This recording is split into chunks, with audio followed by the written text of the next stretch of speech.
Joining me now is the Savage, Zach Reese, who picked up another victory, this time this past weekend at UFC Vegas 107, a unanimous decision victory over Dusko Todorovic. Zach, congrats on the win, man. Another win that makes it three out of your last four fights. And we'll talk about that one that's technically a loss a little bit later. We'll get to that. But first, just tell me how excited are you? How pleased are you with your overall performance here against a tough opponent in Dusko? Honestly, Ryan, I'm not like super stoked on it. I definitely, yeah, I'd probably give myself maybe like a C, grade as far as like I know what my potential is, but taking some good from it, man. It felt really good to actually like get in there and get 15 minutes in, and you guys know like my fights before the UFC, man, like even before contenders, they were all like first round finishes, a lot of them under like a minute. So it was really good to actually get that feel of the cage and trying to understand timing in there too, man. Like my first fight to a decision, I remember like being in there and I felt like if I wasn't doing something every 5 seconds, it felt way longer. So Well, he clearly, understood the power that you possess. And in that first round, he wanted to clinch with you. He wanted no part of separation and striking. How difficult was that to kind of figure him out early on? yeah, it was kind of foolish on my part thinking that I thought he was going to want to stand more, to be honest with you. But I mean, granted, on my only losses, like I get that's pretty much going to be everybody's strategy when they fight me is to try to take me down. So yeah, a little frustrating of like because it's kind of hard to bang it out sometimes when a guy's just dead set on shooting on you. But yeah, it was good experience though. Did he ever have you in like a really bad spot early on? He was in full mount. He had a submission attempt. Were you ever in any real danger? No, no. I mean, I would say on like a scale of like 10 being tapped, I would say I was at like a 4 or 3. Like I was just kind of, feeling his grips. His grips, he wasn't like super strong, but his grips were strong. So I was just kind of letting him just hanging out there. I felt, good in the guillotine. Guillotine's like one of my best submissions. So I kind of know, yeah, I felt safe there. What did your corner tell you after round one, going into the second and third? What advice did they give you? Yeah, stop trying to take his head off. And it's just tough, man. It's tough. I'm learning on the job. I still feel super green with that. And like I said, sometimes, dude, I see red and I hear, you know what I'm saying? I hear Linkin Park playing in the background of my head. And it's like, fucking kill it. It's like the two little angels, you know what I mean? And the one, one of them's like, hey, be smart and touch this dude and kind of take it. The other one's like, kill him, go, go, go. Yeah. So, That's a great analogy. I'm going to think about that now from now on when I see you step inside of the cage. yeah. Your output, your striking, defensive grappling clearly was the difference in getting your hand raised at the end of the fight. But it was, I guess, rather close. He did have some moments. How confident were you though before the judges rendered their decision? Did you feel okay? I clearly won two of these three rounds. Yeah, I did. I did. I felt 2 and 3 for sure. I won. One was stupid. I shouldn't have hung out on bottom so much, but yeah, man, I thought for sure because especially just the energy of the fight, like when you're in there fighting, I don't know how the fans perceive it always, but it felt like I was trying to like punch him in the face and hurt him, and he was kind of trying to take me down and hold me down. So, I think as far as the fist fight goes, yeah, I won. And I see you got the cut above your left eye. Yeah. Do you have any kind of medical suspension, or are you good to go? No, I think I'm pretty good to go, man. It's gonna take a while to heal. I foolishly so this one I split open again.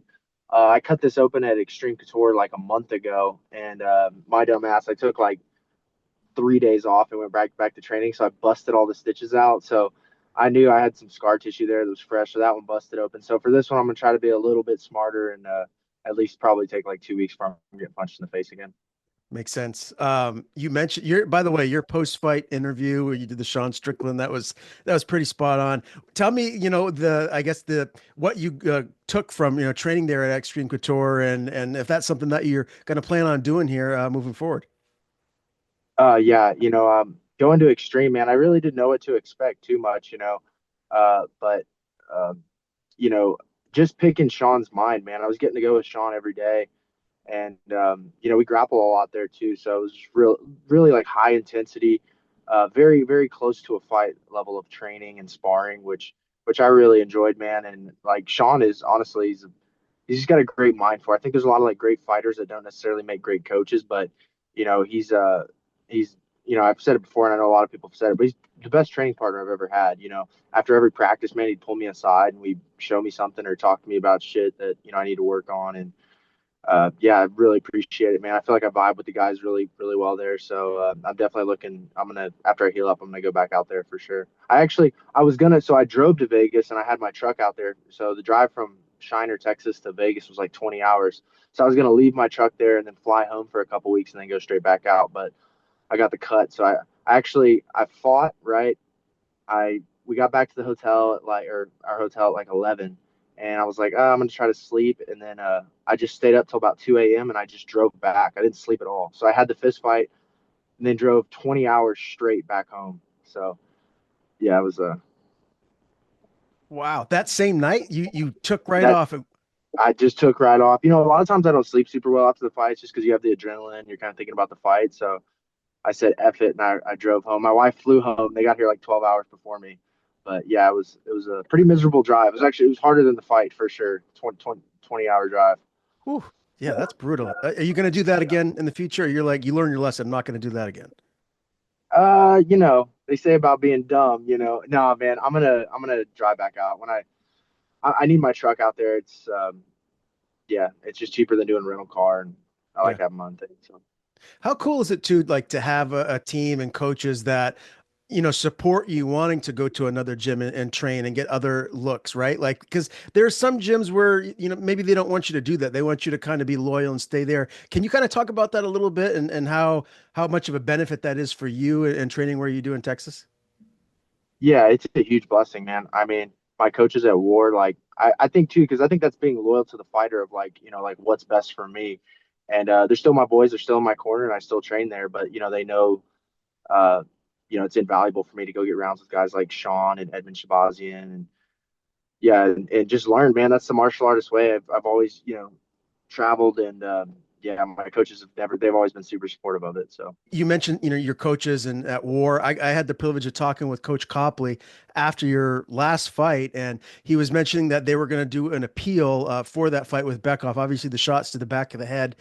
Can you kind of tell me where things are right now? Do you know the status of the appeal? yeah, appeal got denied, and man, yeah, obviously I got knocked out the back of my head. I don't know if Adam showed you the pictures, but dude, I got like three abrasions to like right to my brainstem. But at the end of the day, man, I got knocked out in a fist fight. Like, yeah, was it an illegal shot? Yeah, sure, but I mean, at the end of the day, dude, like I still lost the fight. Like I don't feel like I just feel like it's kind of the shit hand, man. It is what it is. I know a lot of people too, like the narrative of that. It's like, oh, I'm fragile or whatever. And it's like, bro, the only times I've been knocked out are to the back of the head. So, the first time with Cody it was totally legal because it's a slam. But yeah, it just is what it is, man. Fuck, life ain't fair. I processed it, moved on, and it is what it is. Is that a rematch that you hope to get one day down the line? I would have to imagine so. Oh yeah, for sure. Everybody that's beat me, dude. Yeah, Cody too. I actually saw it was funny. I saw Cody during fight week. We actually had dinner together because Dustin Jacoby was there. But yeah, man, for sure. As a competitor, like anybody that has a win over me, definitely. Would you have a preference if the UFC came to you and said, "Hey, you get to fight Cody or Azamat next"? Who are you choosing? Uh, Either or, bro. Honestly, it doesn't matter. I mean, yeah. Okay, fair enough. Well, definitely excited to see you back in there. We'll circle back to when we can expect to see you fight next again. Hopefully, it's sooner rather than later. But I wanted to just get your thoughts on the top of the division right now. Dricus looks pretty dominant, but he's got maybe his toughest test to date coming up next against Hamza Chimaev. How do you see that title fight playing out? Yeah, it's tough to say because there's a lot of variables with that stuff, man. But I kind of lean Dricus, and just based off too of the Gilbert Burns Hamzat fight. And I think a big part of it too is that Hamzat's not going to have the physicality over Dricus. Dricus is a big middleweight, and I think that plays into it. I look at that when I look at fights too, man. Of like, you know, Hamzat can make 170. It's insanely hard, right? It's very difficult, but Dricus isn't making 170 right now. So I think the physicality is going to lean towards a Dricus, but we'll see, man. We'll see. Yeah. I'm actually with you there. I feel the exact same way. I think Dricus will retain. I'm just curious as to like how he does it. Will he finish Shemaev or is it going to go to the judges? That's something that I'm kind of like 50-50 on. Yeah, and how much is Dricus going to have to avoid coming forward to not get taken down? Will that stall the pace of the fight out? But then, yeah, I mean, you see like Dricus versus Robert Whitaker. I don't think a lot of people saw that happening. On paper at least, right? Yeah, no, for sure. So really interesting title fight. RDR goes out and beats Bo Nickal. What were your thoughts on that?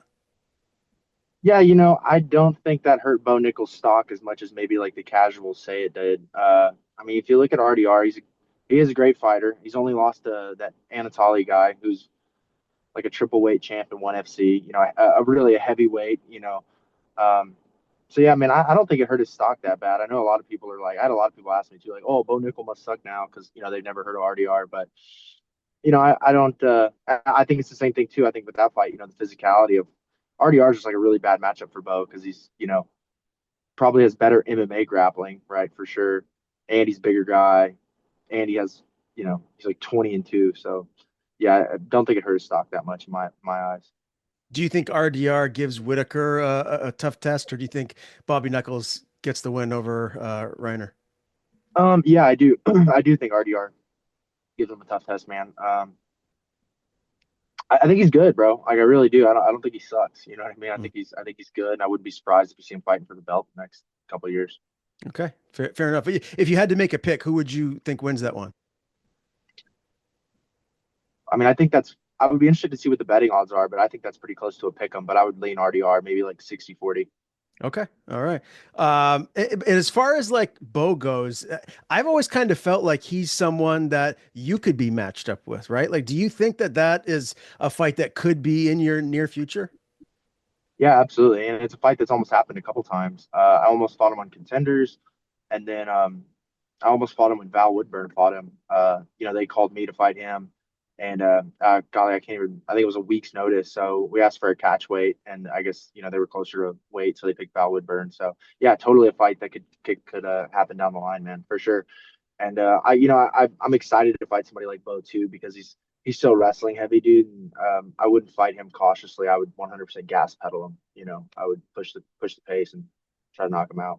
Do you think you would knock him out? Like, what would be your early prediction if that matchup ever is made? Yeah, I do think I do think I would knock out Bo Nickel. Yeah, I mean, obviously his wrestling's better than mine. Like that's no secret, man. But my jujitsu is good, and just make it violent, dude. Make it like a car accident.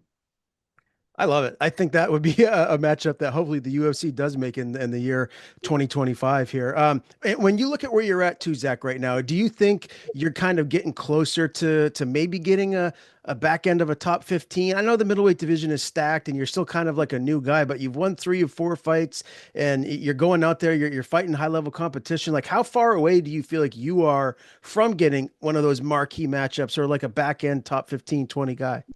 Yeah, for sure. Like 2 fights, man. 2 fights, right? And those are, yeah, like the opportunities really start exciting me, man. And I'm just looking to go out there and recapture what I did against Julian Marquez. Like I know that's me at my peak performance. Athletic, fast, snappy, and it's just recapturing that, man. And I know if that Zach Reese comes into a fight, man, I can knock out anybody. Time frame. When can we expect to see you back in there next? I'd like September, man. I know there's UFC Noche. It's in San Antonio. I'm not a Hispanic fighter, obviously, but I've lived in South Texas pretty much my whole life, and yeah, San Antonio is closer to my house than my gym is, so it's only an hour and a half away. I fought there twice, so I would love to get on that card, man. Would you be upset if you're back at the Apex? You just hope to be fighting in front of fans next? I wouldn't be disappointed too much, to be honest. Like I was talking to my coach, like we're 3-0 at the Apex. Um, it's all the same, bro. But yeah, I love the crowd, dude. I mean, that's the shit we live for, and like, I mean, just being in person, that roar of the crowd, there's absolutely nothing like it. And, winning at the Apex is still awesome too. But yeah, for sure, I want the crowd, man. I like the pressure. I like the eyes on me. And if you could give me an opponent or two, is there someone that comes to mind immediately? I mean, we've already talked about, rematching the guys that you lost to or fighting Bo Nickel, but is there anyone else that you feel like, man, this is someone that I'd like to fight. This is someone that I feel like makes sense. It might sound like a bit of a stretch, I guess, for some fans, but depending on how he does this weekend, there's Kelvin Gastelum. He's a Hispanic, a Mexican UFC middleweight. So depending on how he does this weekend, man, I would love to fight him in September.